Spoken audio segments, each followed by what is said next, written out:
Bienvenidos a esta exploración a fondo. Hoy nos sumergimos en la maquinaria interna de una institución que, bueno, oímos nombrar a menudo, pero cuya complejidad interna quizás se nos escapa. La Corte Penal Internacional, la CPI. Y para guiarnos tenemos aquí extractos de un documento bastante detallado sobre su estructura y órganos. El objetivo hoy es entender cómo se organiza esta Corte para afrontar crímenes gravísimos, ¿no? Los que preocupan a nivel internacional. Vamos a intentar mirar un poco qué hay detrás del telón, cómo funcionan esos engranajes. Porque claro, no es solo un tribunal con jueces y ya está, es que es todo un ecosistema con piezas muy específicas, roles súper definidos. Así que bueno, vamos a desgranar esto. El documento base nos habla de 4 pilares, digamos, fundamentales que sostienen a la Corte. A ver, está la presidencia. Luego las secciones judiciales, que son 3, cuestiones preliminares, primera instancia y apelaciones. Y ojo, dentro de ellas están las salas de juicio. Después tenemos la fiscalía. Clave. Y finalmente la secretaría. O sea, 4 grandes bloques. Fíjate que esa división en 4 no es casualidad. Responde a un principio clásico, pero vamos, fundamental. La separación de poderes, pero adaptada a una corte internacional. La idea es, pues, diferenciar muy claramente la función judicial. Esos son las secciones y las salas. La función de investigar y acusar, ahí está la fiscalía, con una independencia muy marcada. Y la función administrativa, la de servicios, que recae sobre todo en la secretaría, aunque con supervisión de la presidencia. Busca un equilibrio interno, claro, y evita que se concentre demasiado poder. Ese equilibrio suena crucial, la verdad, sobre todo pensando en los casos que manejan. Empecemos por la cabeza más visible, por la presidencia. ¿Cómo se conforma exactamente? Pues mira, son 3 figuras clave, el presidente o presidenta y 2 vicepresidentes, el primero y el segundo. Ujú. Se eligen entre los propios magistrados de la Corte. Necesitan mayoría absoluta para salir elegidos, ¿eh? Y su mandato es de 3 años. Pueden ser reelegidos una vez. Pero hay una condición. Si su tiempo como magistrado termina antes, pues también acaba su puesto en la presidencia. Ah, claro. Y la sucesión está prevista.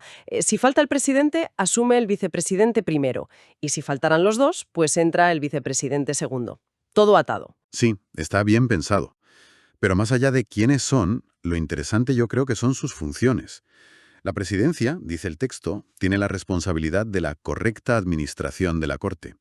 Pero aquí hay un matiz importante. Esta supervisión administrativa no incluye a la Fiscalía. Ah, vale. La Fiscalía, como decíamos, va por libre en ese sentido. Además, la presidencia asume otras funciones que le da el propio Estatuto de Roma, que es el tratado que funda la Corte. Entiendo. Entonces la presidencia actúa como, digamos, el órgano de dirección administrativa general. Se asegura de que todo funcione, pero sin meterse directamente ni en las investigaciones de la Fiscalía ni en las decisiones judiciales de las salas. ¿Sería así? Exactamente. Es un rol de liderazgo institucional, sí, y de supervisión de la gestión, pero siempre manteniendo una distancia, digamos, respetuosa con la labor puramente judicial de las salas y, por supuesto, con la labor independiente de la Fiscalía. Coordina, representa a la Corte, administra, pero no juzga ni acusa. Perfecto, queda claro. Y has mencionado las salas, que están dentro de las secciones. Aquí es donde, me imagino, ocurre ya la acción judicial principal, ¿no? ¿Cómo se organizan? Pues sí, aquí es donde se cuece todo el trabajo judicial, efectivamente. Las 3 secciones tienen requisitos de composición. A ver, la de cuestiones preliminares y la de primera instancia necesitan, como mínimo, 6 magistrados cada una. Mínimo 6. Eso. Pero sus salas, que es donde se ven los casos concretos, son distintas. En cuestiones preliminares pueden ser de 3 magistrados o, fíjate, incluso de uno solo para ciertas tareas. Uno solo. Qué curioso. Y para agilizar, supongo. En cambio, en primera instancia, las salas siempre son de 3 magistrados. Y luego está, la joya de la corona, que es la sección de apelaciones. Esta la componen el propio presidente o presidenta de la Corte y otros 4 magistrados más. Y cuando actúa como sala de apelaciones, lo hacen todos juntos, los 5. Es el máximo órgano judicial dentro de la Corte. Claro, y esa variación en el número de jueces por sala tiene toda la lógica procesal, ¿eh? Piensa que un juez único en la fase preliminar pues puede decidir sobre cuestiones más de trámite o cosas urgentes, y eso le da agilidad al proceso. Claro. Para un juicio en primera instancia, donde ya se evalúa toda la prueba, se decide sobre la culpabilidad, pues hombre, 3 jueces ofrecen una deliberación más robusta, más completa. Tiene sentido. Y para la apelación, que es la revisión final, la última palabra sobre la sentencia, pues se requiere el pleno de la sección, los 5 magistrados. Eso garantiza el máximo escrutinio, la máxima colegialidad. Es como si tuviéramos distintos niveles de potencia judicial, por decirlo así, según la fase del proceso. Me gusta esa idea de potencia judicial, como pasar de un juez instructor a un tribunal colegiado y finalmente a una especie de pleno supremo interno. Muy gráfico. Y hablando de jueces, hay un punto que el material destaca como, bueno, como absolutamente vital: su independencia. Sí, lo recalca mucho. Dice que los magistrados son independientes en el ejercicio de sus funciones. Y no es solo una declaración bonita. Se les prohíbe hacer actividades que sean incompatibles con su función o que puedan simplemente generar dudas sobre su independencia. Fundamental. Y los que están a dedicación exclusiva en La Haya, pues no pueden tener ninguna otra ocupación profesional. Nada de compaginar con otros trabajos, cero. Y es que esta independencia no es un lujo, es que es la piedra angular de la legitimidad de la Corte. Piensa que estamos hablando de juzgar crímenes atroces, genocidio, crímenes de lesa humanidad, crímenes de guerra. Lo peor de lo peor. Exacto. Casos que a menudo involucran a actores estatales o a figuras con mucho poder, y eso conlleva unas presiones políticas y mediáticas enormes. Si los jueces no fueran, y sobre todo, no parecieran independientes de cualquier influencia externa, ya sea de estados, de organizaciones, de la opinión pública, pues sus decisiones no tendrían ninguna credibilidad. Es la garantía última de imparcialidad. Clarísimo. Importantísimo ese punto. Bueno, pasemos ahora a otro actor clave, que ya hemos dicho que es independiente, la Fiscalía.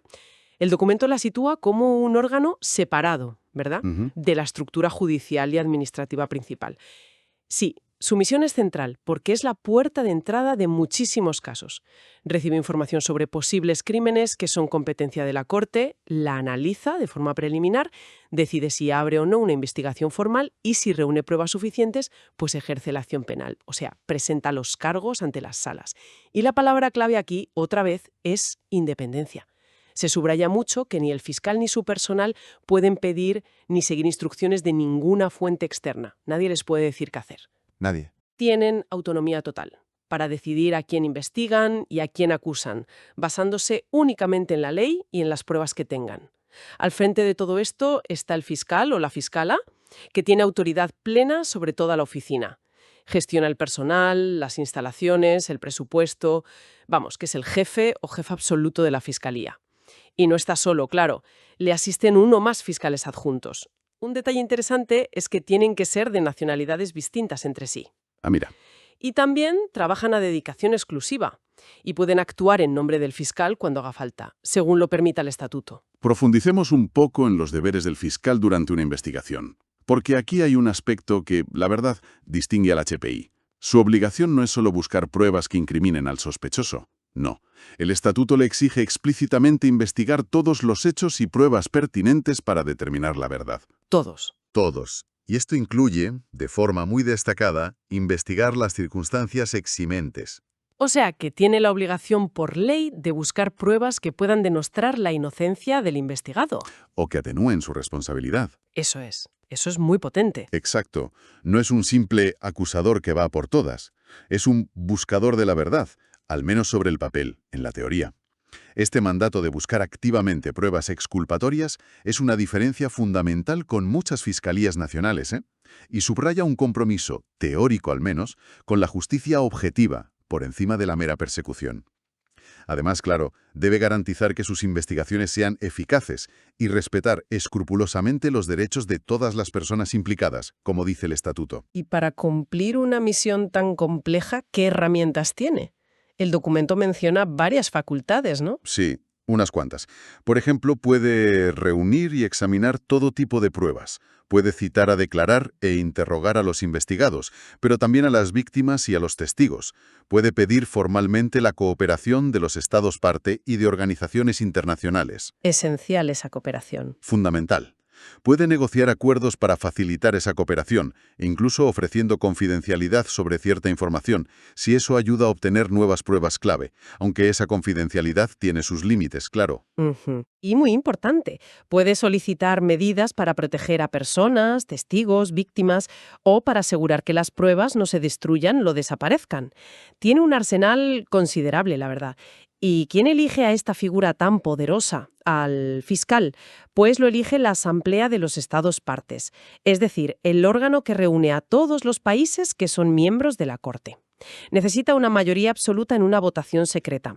Y los fiscales adjuntos siguen el mismo proceso, pero son elegidos de una lista de candidatos que propone el propio fiscal. Otro detalle que me parece que revela la especialización de la Corte.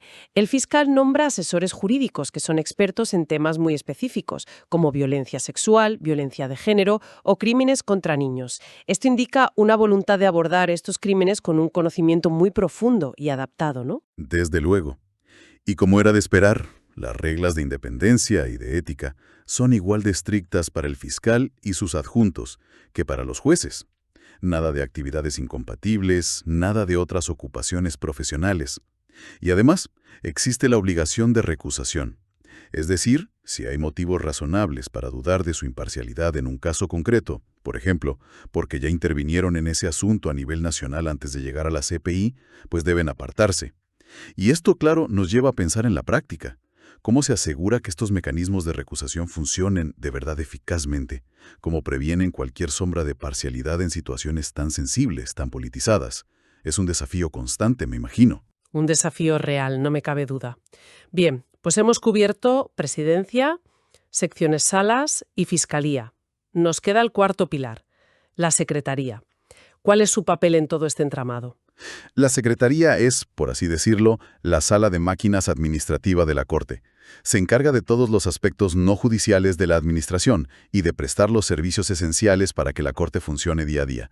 La logística, la comunicación, la gestión de documentos, el apoyo a las salas, todo eso. Y aquí encontramos una diferencia fundamental con la Fiscalía en cuanto a la independencia. La Secretaría está dirigida por el secretario o secretaria, sí, pero esta persona ejerce sus funciones bajo la autoridad del presidente de la Corte. Ah, o sea que depende jerárquicamente. Exacto. Depende de la presidencia, no es un órgano autónomo como sí lo es la Fiscalía. El secretario es el máximo responsable administrativo, el funcionario principal en ese ámbito. Y su elección también es particular. Son los magistrados quienes lo eligen por mayoría absoluta y voto secreto. Eso sí, deben tener en cuenta las recomendaciones que haga la Asamblea de los Estados Partes. Su mandato es de 5 años, a dedicación exclusiva también, y puede ser reelegido una sola vez. También puede existir la figura de un secretario adjunto. Se elige de forma similar, por recomendación del secretario titular, para ayudarle en sus funciones. Y los requisitos para estos cargos son exigentes, ¿eh? Alta consideración moral, gran competencia profesional y un excelente dominio de al menos uno de los 2 idiomas de trabajo de la Corte, o francés o inglés. Hay una función de la Secretaría que creo que merece una atención especial, porque conecta directamente con el lado más humano de la justicia internacional. Es la creación y la gestión de la dependencia de víctimas y testigos, la BWUE por sus siglas en inglés. Ah, sí. El trabajo de esta dependencia es absolutamente crucial. En consulta con la Fiscalía y con las salas, adopta medidas para proteger la seguridad física y también la psicológica de las víctimas y los testigos que participan en los procedimientos. Les ofrece asesoramiento, apoyo psicosocial, asistencia práctica. Y esto no se limita solo a víctimas y testigos, sino a cualquiera que pueda estar en riesgo por colaborar con la Corte. Qué importante. Importantísimo. Y es fundamental que cuenten con personal especializado en tratar traumas, sobre todo los que derivan de la violencia sexual, que lamentablemente son muy frecuentes en los casos que llegan a la CPI. Esto realmente muestra una cara de la Corte que va más allá de los procedimientos legales fríos, ¿verdad? Pone el foco en el cuidado de las personas afectadas por los crímenes y también por el propio proceso judicial. Exacto. Si conectamos esto con la visión general que comentábamos al principio, vemos que la estructura de la CPI intenta equilibrar esa necesidad de un proceso judicial riguroso, justo, con la protección y el apoyo a las personas más vulnerables que participan en él. La UW es quizá la manifestación más clara de esa preocupación por el impacto humano. Muy importante, sí, señor. Otro aspecto práctico fundamental para una institución internacional, los privilegios e inmunidades. El documento señala que la Corte los necesita para operar en el territorio de los Estados parte. Lógico. Y no todos los funcionarios tienen el mismo nivel de protección. Los magistrados, el fiscal, los fiscales adjuntos y el secretario, estos gozan de los mismos privilegios e inmunidades que los jefes de las misiones diplomáticas, o sea, los embajadores, mientras están en funciones. Nivel top. Nivel top. Y esto es clave. Incluso después de cesar en el cargo, mantienen inmunidad judicial total por cualquier acto o palabra realizados en el ejercicio de sus funciones oficiales. O sea, no se les puede perseguir por sus decisiones o declaraciones hechas como parte de su trabajo en la Corte. El secretario adjunto, el personal de la Fiscalía y el de la Secretaría tienen los privilegios e inmunidades necesarios para su trabajo, que se definen en un acuerdo específico con los estados. Y luego están los abogados defensores, los peritos, los testigos y otras personas cuya presencia se requiera en la sede. Ellos reciben el trato necesario para que la Corte funcione adecuadamente. La lógica detrás de todas estas inmunidades es, claro, proteger la independencia funcional de la Corte. Se trata de asegurar que sus funcionarios puedan investigar, juzgar y administrar justicia sin miedo a presiones indebidas, a acoso legal, a represalias por parte de estados individuales. Son, en fin, un escudo necesario para que la Corte pueda abordar casos políticamente muy sensibles sin que sus agentes teman ser detenidos o demandados simplemente por hacer su trabajo. Protecciones esenciales, entonces, para que puedan operar. Y para terminar con los aspectos prácticos, hablemos de idiomas. Un tribunal internacional tiene que manejar sí o sí la diversidad lingüística. El texto nos dice que hay 6 idiomas oficiales: árabe, chino, español, francés, inglés y ruso. Y las sentencias y las decisiones más importantes deben publicarse en todos estos idiomas. Todos ellos. Sin embargo, para el día a día, para el trabajo interno, los idiomas de trabajo son solo 2, el francés y el inglés. Pero, ojo, la Corte tiene flexibilidad. Puede autorizar el uso de otro idioma oficial, o incluso uno no oficial, si una de las partes en el juicio lo solicita y se considera que está justificado. Esto es vital, claro, para garantizar la equidad y la accesibilidad. Imagina un acusado o una víctima que no domina ni francés ni inglés. Sería imposible participar. Claro, poder usar su propio idioma, con interpretación, es fundamental para que puedan participar plenamente en el proceso y entender qué está pasando. Y recordemos que para ser secretario o adjunto se exigía el dominio de al menos uno de estos idiomas de trabajo, francés o inglés, lo que subraya su importancia operativa. Bien, creo que hemos cubierto los aspectos principales de esta compleja arquitectura. Si tuviéramos que resumir la esencia de esta estructura interna de la CPI, ¿con qué nos quedaríamos? Pues hemos visto estos 4 grandes bloques, ¿no? La presidencia como cabeza administrativa, las secciones y salas como el corazón judicial, la fiscalía como ese motor de investigación independiente y la secretaría como el soporte logístico y humano. Cada pieza con su función, interactuando en un sistema que, está diseñado para ser robusto. Yo destacaría 3 ideas transversales que creo que emanan de esta estructura que hemos visto. Primero, la búsqueda constante de la independencia, tanto de los jueces como, de forma muy marcada, de la Fiscalía. Segundo, la especialización funcional, asignar tareas distintas a órganos distintos para buscar mayor eficacia. Y tercero, la incorporación de salvaguardias importantes, no solo procesales, sino también humanas, el apoyo a víctimas y testigos, la flexibilidad lingüística, las inmunidades para proteger todo el proceso. Es un diseño complejo, sí, que intenta equilibrar poder, eficiencia y garantías. Sin duda, una maquinaria compleja para una misión extraordinariamente difícil. Muchísimas gracias por guiarnos en este análisis tan detallado. Ha sido un placer. Y quizá, para cerrar, una reflexión que va un poco más allá del documento que hemos estado viendo. Toda esta estructura, pensada con tanto detalle para asegurar independencia y roles claros, ¿cómo funciona en la práctica la coordinación y la comunicación fluida entre estos órganos? Sobre todo, pienso entre la presidencia y la secretaría, que administran la Corte, y esa fiscalía tan ferozmente independiente. ¿Qué tensiones o qué desafíos pueden surgir en el día a día para que todas estas piezas, que están diseñadas para estar separadas, trabajen juntas de forma armónica hacia ese objetivo común de la justicia? Pensar en esto nos lleva quizá del diseño ideal a la compleja realidad operativa de la Corte.